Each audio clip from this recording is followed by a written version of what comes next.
Hi, I'm Eleanor. At 65, I'd built a commercial real estate empire worth $30 million through 40 years of shrewd deals and calculated risks.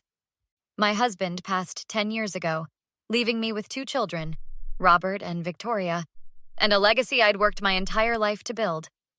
I never imagined my own daughter would try to bury me for it. "Mom, you look exhausted," Victoria said, setting down her designer purse in my penthouse living room. "Have you been sleeping?" "Not well," I admitted, rubbing my temples. "These headaches have been getting worse." "You need to see Dr. Martinez. Today." She pulled out her phone. "I'm calling his office right now." I watched her dial, thinking how attentive she'd been lately. Weekly visits, constant phone calls. After years of barely hearing from her except when she needed money, this sudden devotion felt almost too good to be true. "They can fit you in at 3, Victoria announced. "I'll drive you." At Dr. Martinez's office, the news hit like a sledgehammer. "Eleanor, the scans show a brain aneurysm," Dr. Martinez said gently, his weathered face creased with concern. "It's operable, but we need to act quickly. Without surgery, there's significant risk of rupture." "What are we talking about, cost-wise?" Victoria leaned forward, her perfectly manicured nails drumming on the desk. "Victoria, really?" I frowned at her. "I'm just being practical, Mom. You've always taught me to ask the important questions." Dr. Martinez glanced between us. "With Eleanor's insurance and resources, cost shouldn't be—" "How much?" Victoria interrupted. "The surgery, hospital stay, and recovery could run $300,000, maybe more," he said quietly. "But Eleanor, you have the means. And more importantly, you have a 90% success rate with surgery. Without it—" "I understand," I said, feeling suddenly very cold. "When can we schedule it?" "I'll have my office coordinator reach out tomorrow. Eleanor, this is serious, but very treatable." In the car, Victoria was uncharacteristically silent. "You're worried about me," I said, reaching for her hand.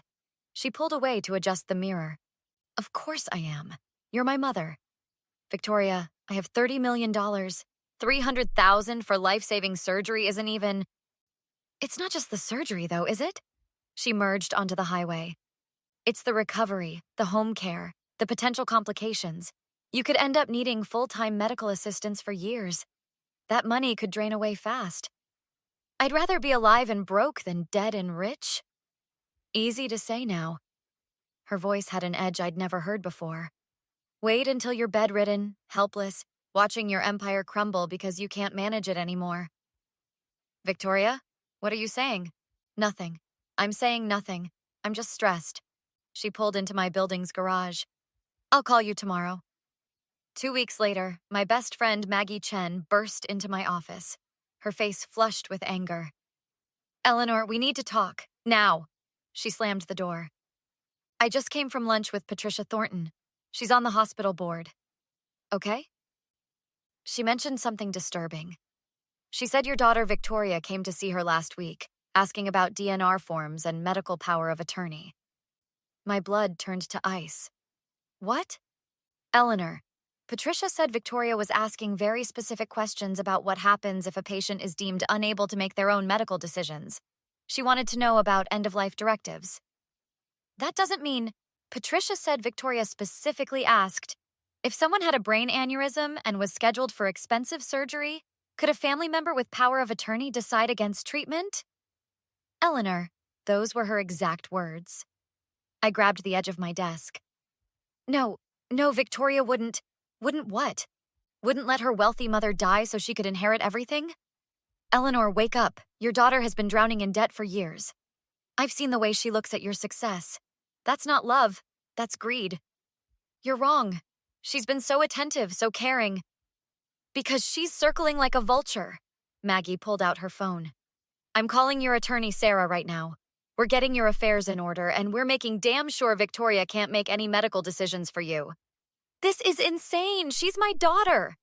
"Eleanor, listen to me." Maggie grabbed my shoulders, her eyes fierce.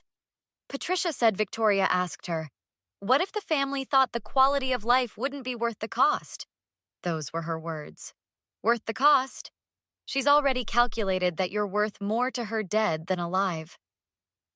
The next morning, I sat in Sarah Kim's law office, my hands shaking as Maggie recounted everything. Eleanor, I need to ask you something directly, Sarah said, her sharp eyes fixed on mine. Have you already given Victoria power of attorney? Yes, I whispered. 5 years ago, after my husband died. She convinced me it was just a precaution. Damn it! Sarah pulled out a legal pad. And Robert? Does he have any legal authority? No. Victoria said it would be easier to have just one person making decisions. She said Robert travels too much for work. Maggie paced behind me. Which was convenient for her, wasn't it? I can revoke it, I said. Right now, draft whatever I need to sign. It's not that simple, Sarah said. If Victoria suspects you're cutting her out, she might accelerate her timeline. When's your surgery scheduled? Next week, Thursday. We need to move carefully. Sarah started writing.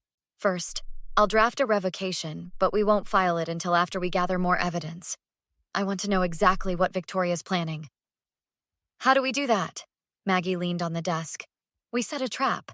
Eleanor, you're going to tell Victoria that you're having second thoughts about the surgery. What? Why would I? Because we need her to show her hand, Sarah interjected. If she's really planning what we think, she'll push you toward refusing treatment.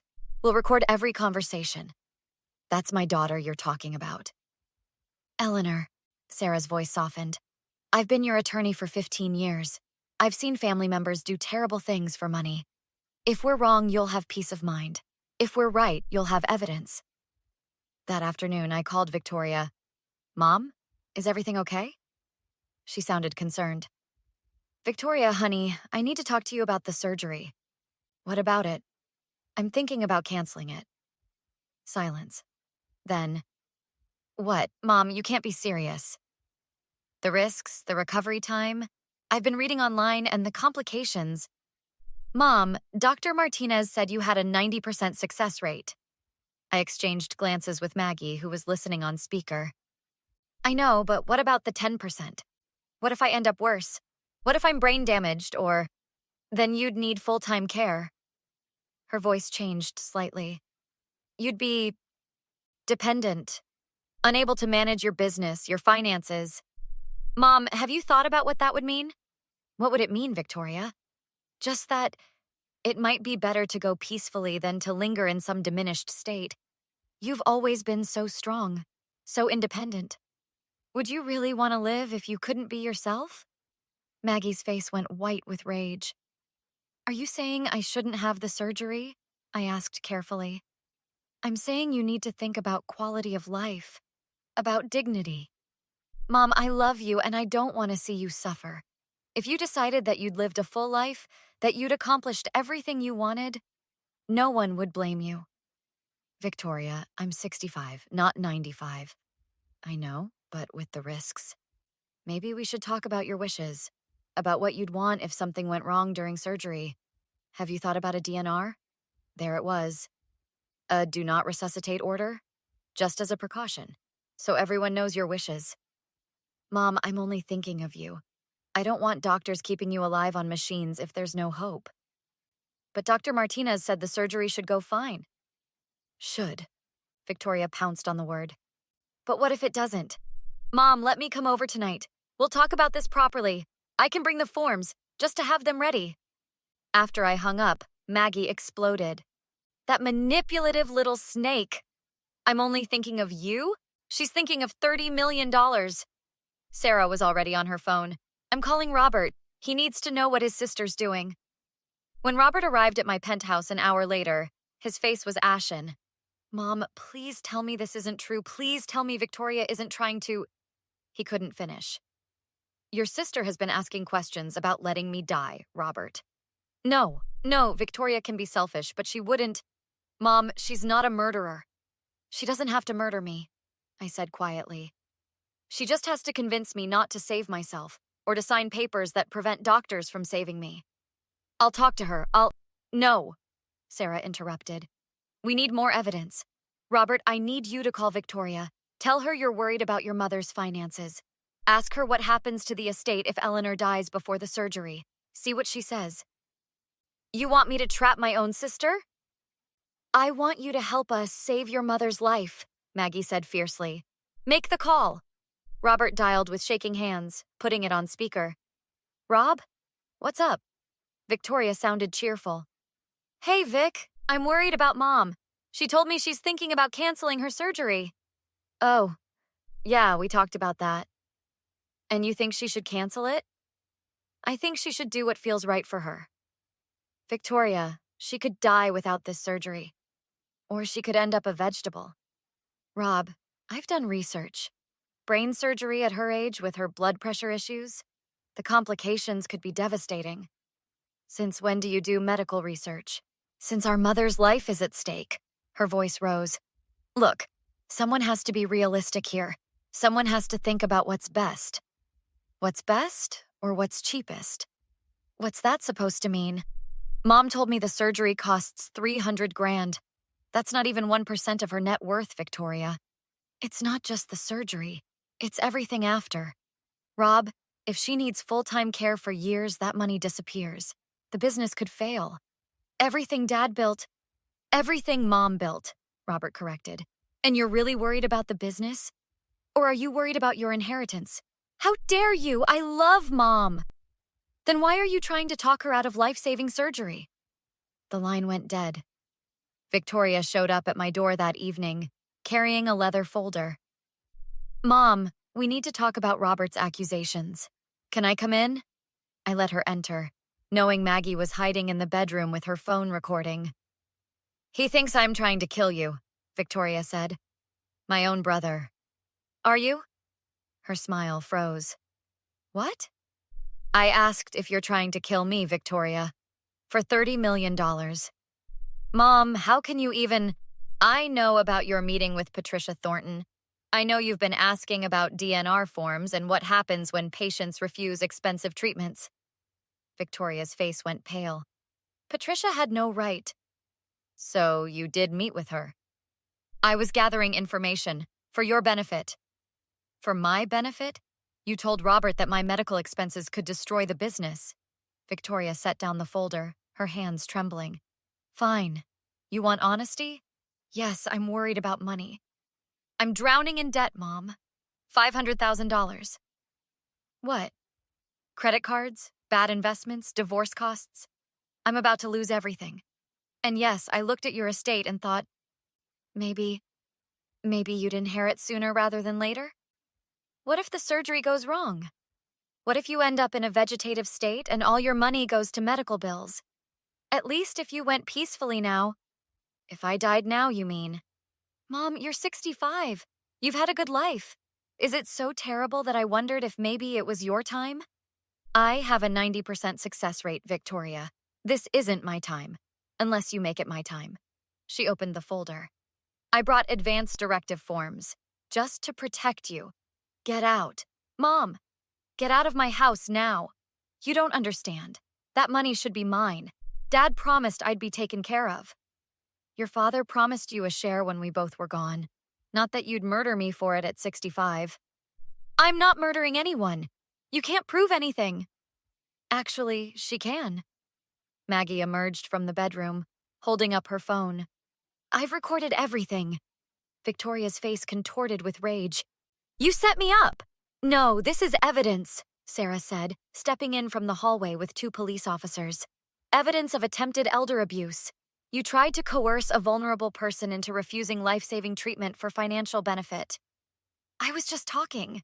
Just discussing options. Options that all ended with me dead and you rich, I said quietly. Victoria, you're my daughter. I gave you life, and you tried to take mine.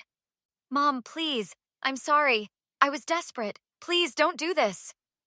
I pulled away from her reaching hands. When were you going to let me die, Victoria? In the hospital? Were you going to use your power of attorney to override my consent? Her silence was answer enough. You weren't going to tell me. You were just going to let the aneurysm rupture and inherit everything. Officers, Sarah nodded. Victoria Harper, we need you to come with us to answer questions about attempted elder abuse and financial exploitation. No! Mom, tell them this is a mistake. Mom, please. As they led her toward the door, Victoria turned back. You can't do this. I'm your daughter. Blood is supposed to mean something. Blood means I gave you life, I said. It doesn't mean you get to take mine. I'll make this right. Just give me a chance. The door closed on her screams. The district attorney moved quickly. Sarah had compiled everything. The recordings, Patricia's testimony, Victoria's online searches, her debt records showing motive. Mrs. Harper, D.A. Mitchell said, your daughter's attorney is arguing this was just family discussion. How do you want to proceed? I want her prosecuted to the fullest extent. She tried to kill me. The charges are attempted elder abuse, financial exploitation, and fraud. She could face 5 to 15 years. Good. Robert sat beside me looking devastated. Mom, are you sure? Maybe counseling? Robert, she calculated when I should die for her financial benefit. Would you be asking for mercy if I was dead right now? He was quiet. The surgery went perfectly. When I woke up, Robert was holding my hand, crying. Mom, you're okay. Dr. Martinez said everything went exactly as planned. Victoria? In jail. Denied bail. Over the following weeks, Victoria's attorney tried everything. Requesting meetings, claiming mental instability, arguing that end-of-life discussions couldn't be criminal. Sarah shut them all down. Eleanor decides if she wants to hear Victoria's apologies. So far, she doesn't. 3 months later, fully recovered, I sat in the courtroom as Victoria pled guilty. 8 years in prison for attempted elder abuse and financial exploitation. She turned to me before sentencing. Mom, please. I know I was wrong. But I'm your daughter. Doesn't that mean anything? Can't you forgive me? I stood up. Victoria, you looked at my life and saw dollar signs. You heard I needed surgery and calculated profit margins. You planned to use legal documents to facilitate my death. You're not sorry you did it. You're sorry you got caught. That's not true. Mom, I love you. You love my money. You never loved me. Please, I'll do anything. Just tell them you forgive me. I do want you in prison, because if you'd succeeded, I'd be in the ground and you'd be spending my money. Mom, I'm your daughter, your blood. After sentencing, Robert, Maggie, Sarah, and I had dinner. How do you feel? Robert asked quietly. Alive, which is more than I'd be if Victoria had her way. I still can't believe she would have actually done it. Greed makes people capable of terrible things, Sarah said. The worst part was that she almost convinced me, I said. If Maggie hadn't warned me, I might have signed those forms, never knowing she'd manipulated me into my own death. Maggie raised her glass. To surviving, to fighting back, and to never letting anyone value money over your life. Mom, Robert said hesitantly. What about forgiveness? Eventually? Robert, some betrayals don't deserve forgiveness. Victoria made a calculated decision to facilitate my death for financial gain. That's not something I can forgive. But she's your daughter. And I'm her mother. That should have meant something when she was researching how to let me die. I set down my glass. I'm not going to pretend that blood means I have to forgive someone who tried to kill me. I'm going to live my life, run my business, and let Victoria live with her consequences.